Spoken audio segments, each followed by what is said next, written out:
Hello, everyone. Welcome again to Elevating Your Life. And I guarantee you today, we are all going to be elevated. We have such an amazing guest with us today. First off, on September 11th, 2001, Ari Schonbrun went to his office at Cantor Fitzgerald, the Wall Street firm that occupied the top 5 floors of Tower 1. And he happened to be on the 78th floor, changing elevators when the first plane hit. In the midst of the smoke and chaos, Ari found a fellow employee who was burned and helped her down 78 flights. And Ari's gonna share some of that experience that day and what it did, his life-changing moments. And he's also going to tell us about his absolutely fantastic book, which I read in one day. I was so intrigued. And his show, everything. So first off, Ari, welcome, welcome, welcome. Thank you, Paula. Thank you so much for having me. I'm so excited to be here. Oh, just thrilled to have you here. Oh my gosh, you are such an inspiration. Well, first off, what would you like to share with us about that day and the life-changing moments that created for you? So I know we don't have a lot of time. Let me just give you, I'll give you my story basically in the Reader's Digest version of it. Okay. And if anybody wants the entire version, it's about an hour-long talk, but we'll condense that into about 15 or 20 minutes or so. So without further ado, here we go. 9/11, 2001 was an absolutely magnificent day. It was a beautiful fall day. There wasn't a cloud in the sky. I mean, it was just perfect, a perfect fall day. It was 20 to 7 in the morning. I had my briefcase over my shoulder. I had my cup of coffee in my hands, and I yelled up to my wife, "Bye, hon. Love you. See ya." I yelled up to my kids, "Bye, kids. Have a great day in school." And I started to walk out the door. And from the second floor of my home, all of a sudden, my wife yells down to me, and she says to me, "Did you do Baruch's book order?" Now, Baruch is my third child. He was 8 years old at the time, and I learned something very important that day. Teachers have a wonderful way of torturing parents. It's called the scholastic book order. Now, if you're laughing, then you know exactly what I'm talking about. Well, my son was no different than any other 8-year-old, and he would want every game and book in the pamphlet. And my wife, being a school administrator, had working in a private school, just opened school that week, and she did not have the time or the patience for him. It was also exactly 1 week before the High Holy Days. I'm an Orthodox Jew, and we were going to be, she was going to be so busy besides work and then the house and the cleaning and the cooking and you know what it's like holiday time. And she said to me, "I don't have the patience for it. It's your job." And I said, "Okay, I'll do it." So she yelled out to me, "Did you do Baruch's book order?" And I said, "No, I didn't." She goes, "You're not leaving the house until you do the book order." So I put my briefcase down, I put my cup of coffee down, walked into my kitchen and proceeded to negotiate with my 8-year-old for the next 20 minutes. I whittled him down to 2 books. I felt pretty good. Interestingly enough, the 2 books that he picked were from a series called Survivor. When those books showed up a couple of weeks later, it sent a shiver down my spine. I looked up and I said, "God, have you got a sense of humor or what?" Anyway, now here's very important, Paula, this point, and you'll see a lot of these types of points that I'll make during the course of my story.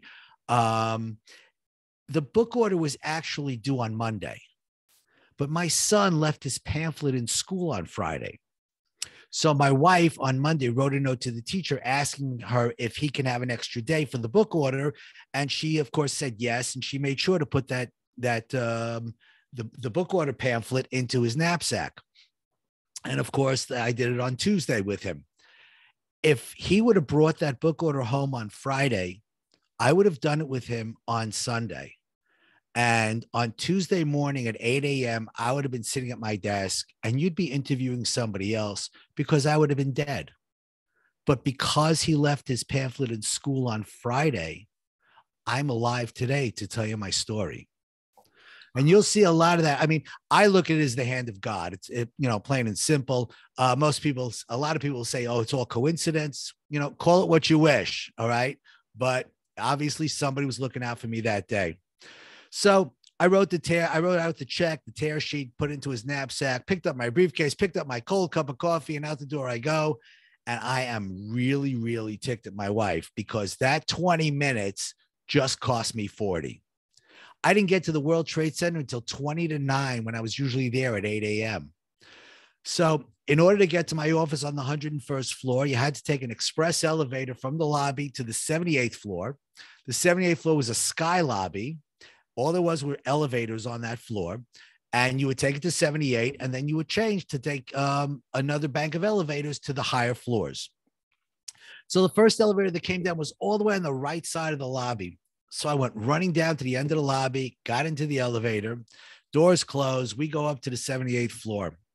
When I get out on the 78th floor, the elevator that I need to use to get to my office on the 101st floor was all the way on the left side of the sky lobby. So I got out of the elevator, hung a left, and started walking towards that bank of elevators. I must have been about 8 feet from those banks of elevators when, as best as I can describe, there was an explosion. The entire building shook. The lights went out, the place filled with smoke, and I was literally thrown off my feet. I thought a bomb had gone off in the elevator. That's how close, that's how violently the building shook, literally. And I heard people yelling and screaming. Somebody's yelling fire in the elevator. And I was thinking to myself, of course there's a fire in the elevator. A bomb just went off in there. I didn't know. I'm thrown to the ground. I'm looking around. I don't know what to do, where to go. All of a sudden I see between 2 banks of elevators, there's a light. I assumed it was emergency light. And if that's the case, it's probably a good place to go. But there was a lot of smoke. So what do we learn as kids when there's a lot of smoke? You stay low to the ground, right? I literally crawled from where I was to that light. And I got up and I'm looking around. I don't know what to do. I don't know where to go. I walk behind the bank of elevators and there's a door there. I opened the door. There was a security office. Now I'm going to tell you, I had been working in that building for 8 years. Never knew there was an office on that floor. The only thing I knew was the security guard in the middle of the floor behind the big desk, and that was it. And people coming and going. So in that office was the fire warden for that floor. And so I ran over to him and I turned to him. I said to him, what do we do? Where do we go? He looks at me and goes, I don't know. Of course he didn't know. We had no idea what had happened. He was trying the landlines. Forget it. Totally knocked out. Trying his mobile. I tried my mobile. Nothing doing. And you got to remember something. The mobile phones in the Trade Center rarely, if ever, worked. I don't know, because we were too high, the cell towers, I don't know. But I remember standing up against my window in my office going, hello, can you hear me now? Can you hear me now? It was just never get signal. I walk back out into the hall figuring, let me see if I can find a way out. And as I get into the hall, I bump into a coworker of mine. Her name was Virginia DiChiara. Virginia was on the elevator that I was about to get on when that plane hit. And as she described it to me, when the plane hit, the doors had started to close and they jammed open about a foot. When the plane hit, the walls of the elevator collapsed, the ceiling collapsed. There was a cable that snapped, was sparking in the elevator. The jet fuel came down the sides of the elevator, was ignited by the spark, and there was a wall of fire. There were 3 people in that elevator. There was Virginia, Roy Bell, and Renee. Roy Bell was the first one to jump through that crack, and he suffered 2nd-degree burns. Virginia jumped out right after him, and she suffered 3rd-degree burns. And Renee, who was the last one out of that elevator, she died from her burns. Talking about a space of 6, 8, 10 seconds, that was the difference between life and death that day, at least for these 3 people. Virginia turns to me, she says to me, Ari, thank God, please help me. And whatever you do, please don't leave me. I said to Virginia, I promise I will not leave you and we will get out of here. Now, here's a little bit of irony. Virginia and I were not good friends. She had been an internal auditor who had been hired by Cantor the year before, and the first department she audited was mine. Needless to say, She didn't give me very good marks. As a matter of fact, she almost got me fired. Oh my goodness. And there we were, she and I. And I had a decision to make. All right. No matter what you say or think, it was still a decision. But you know what? At the end of the day, I did the only thing that I knew. And that was, Virginia, I will help you and we will get out of here. Our past did not matter. She was another human being who was in trouble. I was the guy that God put there, literally, as far as I'm concerned, as a test, and says, all right, what are you going to do? And I did the only thing I knew. And I said to her, Virginia, we will get out of here. I brought her into that office, sat her down, I had to literally pour water into her mouth. She couldn't hold the cup. Her hands were so badly burned. And I'm telling you, her hair was singed. Her clothes were burned. I mean, she was a mess. Finally, the fire warden says, okay, we can get out. Stairwell on the left. I'll never forget that. Stairwell on the left. You know, when I go into buildings these days, certainly big buildings, I always look for these little signs. They say exit. And I always look for them because I never know when it might save my life, because on that day, it certainly did. Guy said stairwell on the left. I went outside and all of a sudden I look up at the left and there's the sign. It says exit. We followed the sign, went around a bend, and there was a guy that ran ahead of us. There was a door. He opens the door and he says, I found it. So I walk up to the door and I look inside and I see that there are lights on.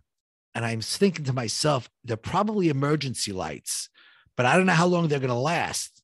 So there was Roy Bell, myself, Virginia, the fire warden, and about probably 6 or 8 other people that were with us at the time who were on the floor. And I remember thinking to myself, if the lights go out, it's going to be pitch black. So I turned to the people behind me. I said, does anybody have a flashlight? Figuring, you know, hopefully somebody does. And if lights go out, we'll have light. And 2 people behind me go like, yeah, we got flashlights. And I'll never forget thinking to myself, where did you get a flashlight from and why are you carrying it?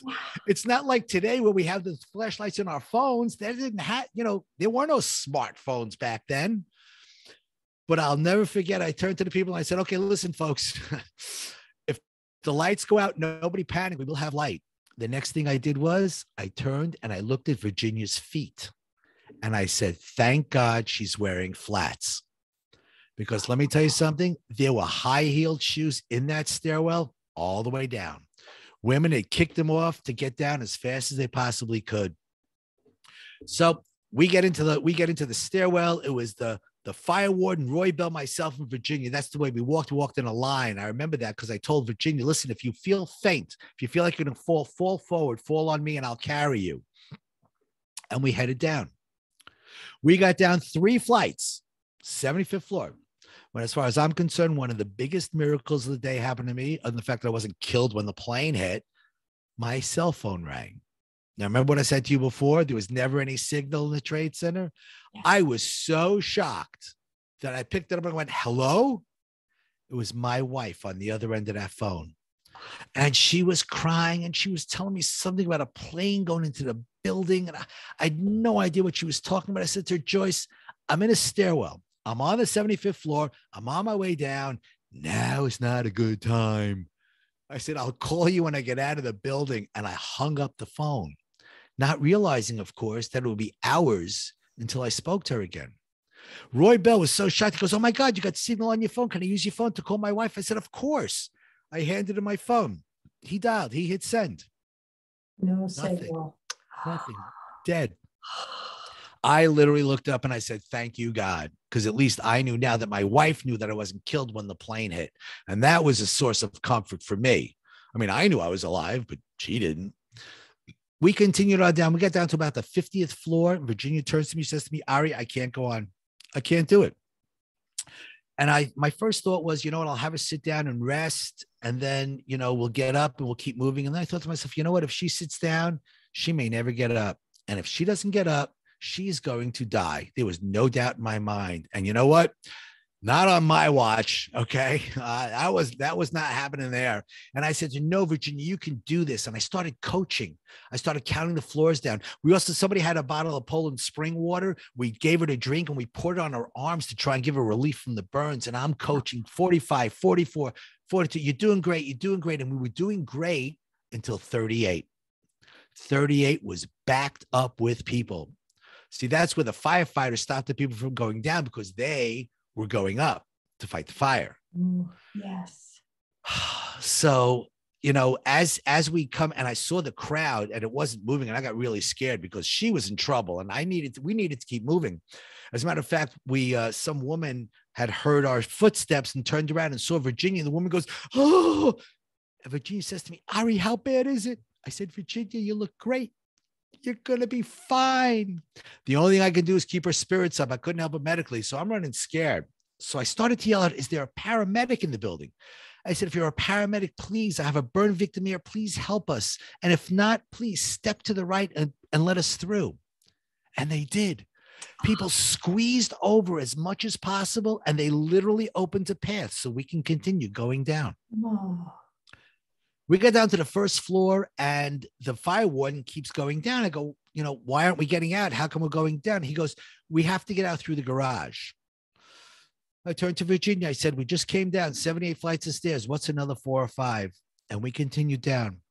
We got down 2 flights when all of a sudden, a guy on the first floor opens the door, yells down to us, "Where are you people going?" I yelled back, "We're going out through the garage." He says, "No, you can't get out through the garage. You have to come back up here and come out through the first floor." I turned to Virginia. I said, "We got to go back up 2 flights." She said a few things that I can't say in mixed company or on or on radio or on television. But we had to back up. Here's the interesting point. What I found out later was there were people in that garage that never got out. Oh my gosh. Who was the guy who opened the door? I have no idea. I never saw him. I only heard a voice. And why did he pick that moment to open the door? I don't know. But that guy thing saved our lives that day. Yes. So we got out, and I'm looking, I'm saying to myself, "Oh my God, this is where it all began." So we're in the lobby of Tower 1. There were police and firefighters there telling us to go the long way through the mall, through the atrium. I mean, it was a long, long walk. Finally get out of the building on Church Street. And the firefighters and police were telling everybody, uptown. You know, people were running uptown. I stopped the cop and I said, "I have a burn victim here. Where do we go?" He says, "Go across the street in front of the Millennium Hotel. We're setting up a triage center there. Go over there and there'll be an ambulance." So I took her across the street, and sure enough, an ambulance pulls up, and I help her into the ambulance, and I breathe a sigh of relief because at least now I know she's getting medical attention. Up until that point, the only thing I can do is keep her spirits up. That's it. She's finally getting medical attention. I turn around, I look up at the buildings, and there was a guy standing next to me. And I looked at him and I said, "Excuse me, how did building 2 get on fire?" And the guy looks at me like I'm crazy. He goes, "What, are you kidding me?" He says, 2 jetliners went into the buildings. They're calling it a terrorist attack. I look at him like he's crazy. Now, I knew that a plane went into Tower 1 because my wife told me a plane went into Tower 1. I didn't know it was a jetliner. I thought it was one of those little Piper Cubs, one of those little Cessna planes. Yeah. And I never heard the second plane. That was the amazing thing. I never heard the second plane. People look at me like I'm crazy. Anyway, the ambulance wasn't leaving. I looked at them. I says, "Why aren't you going? You know, you've got a burn victim." "We're not leaving until we fill the ambulance." They had to wait until they put like 6 or 7 people into that ambulance. Virginia's writhing in pain. I'm telling her, "Hold on, you're going to be okay." Finally, they said, "Okay, we're ready to roll." I breathe a sigh of relief because I'm figuring as soon as that ambulance leaves, I'm going back to the building. Virginia turns to me and says to me, "Ari, you're coming with us." Now, I didn't want to go because I didn't know where I was going to be going. God knows where. Right? Not in my best interest, to be honest with you. And I said to her, "No, Virginia, you can do it. It's okay. I'll get a hold of your mom and she'll meet you at the hospital and you're going to be okay." She turns to the ambulance driver and she says, "We're not leaving unless he comes with us." I look at the driver. He looks at me. I see in his eyes, he's thinking this is not a cab service. I'm thinking I don't need a cab. Anyway, he looks at me, says to me, I said to him finally, "You know what? Maybe for our own psychological well-being, maybe I should just come." He goes, "Fine, hop into the front." I got into the front of that ambulance and we pulled away. We're one of only a few ambulances that actually got away from the scene that day. You know, Virginia thanks me every single day for saving her life. And I say to her, you got it all wrong. If she wouldn't have insisted I get into that ambulance, I would have been standing at the base of that building when it came down and I'd be dead. No doubt in my mind. But she insisted that I go with her. I mean, just so many, this happened and that saved you. I mean, it is like your book title, Miracles and Fate on 78. I mean, that's what it is. And because of this, Ari, you've now written the book. And then you also have a podcast. You are doing so much and sharing so much. Tell the audience how they can see what you're doing and get more messages from you. Sure. So I actually have two websites. One of them is called Whispers and Bricks, whispersandbricks.com. And the other one is Ari Schonbrun.com. Those are my two. The AriSchonbrun.com is if anybody wants to get a hold of me for a speaking engagement. I've spoken literally around the world. I've been to South Africa, which was really, really cool. I'm looking forward to going to Australia and Japan. And my whispersandbricks.com is my podcast, which I started after COVID hit. Because my speaking tours all dried up because of COVID. Nobody was putting on conferences, but I really needed to share my story. All right. And I figured the best way to do that would be through my podcast. So I call it Whispers and Bricks because to me, the whispers are the things that God talks to our minds and he talks to our hearts and he whispers to our hearts. So those are the whispers. Those are the good things in life. The bricks are the things that God throws at us when we're not paying attention. And I always tell people, I had the brick thrown at me. That was 9/11. But I tell my audience, you've got a choice. You can listen to the whispers or you can wait for the brick because it's going to come. Yes. If you don't listen to those whispers. So you can get my book. You can get, it's available on Amazon. It's also available from my website. Again, AriSchonbrun.com. And if you want, I've got all of my, I've done about 80 episodes, believe it or not. I do about 3 a week. So you can catch up on all of my episodes in my podcast. And I urge people to subscribe because I also send out one email a day. I do not bombard people with all kinds of stuff. I send out one email a day with a motivational quote to help people get their day started. And then when I have a podcast, I'll send out another email that states, here's the podcast, here's the link, here's where you can get it. So that's what I do. And that's how I'm sharing. I have to say, I adore your quotes. They are so awesome. I love getting those emails. Oh, what's the quote today? They are so fantastic. And they really, I know for me, it really helps me get another perspective on something. Or think, oh my gosh, yes. You're getting those emails and those quotes. I mean, what this experience has done, I believe you really are a blessing to all of us. Ari, with what you've shared and what you've written and what you're doing. Oh my gosh. And, you share it so amazingly what, happened and how you see it and what you realized from that. And Whispers and Bricks, what a great analogy. Thank you. Thank you so much. I'll tell you, my life totally changed after 9/11, but I'll be honest, and I want your audience to understand it didn't happen overnight. I didn't change overnight. I was the same guy on Wednesday that I was on Tuesday, minus 658 of my friends and coworkers who were killed. But I didn't change right away. It was only when I started telling my story and it started to sink in all the miracles that had happened, that I realized, oh my God, God was just looking out for me that day. And I felt that he was testing me. And I said to myself, I think I'm here, and I was saved to do God's work. And I felt that, I need to tell my story. I need to make people understand, you know what? We're put on this earth for a reason. And surprise, surprise, it's not all about the money. It's not about making the money. My kids, I wasn't the greatest dad. I'm going to be honest with you. My kids used to say to me, Dad, can you come to the school play? No, Daddy's got to work. Dad, can you come on the class trip or going to the zoo? No, Daddy's got to work. That was always the refrain. Daddy's got to work. All right. After 9/11, it was, what's more important? And I realized that my family was much more important than my job. And Daddy was on the class trips and the school plays, and Daddy was wherever his children and now grandchildren need him to be, because that is what is important in life. Yes. But you also have to understand, Paula, that we owe God a debt of gratitude.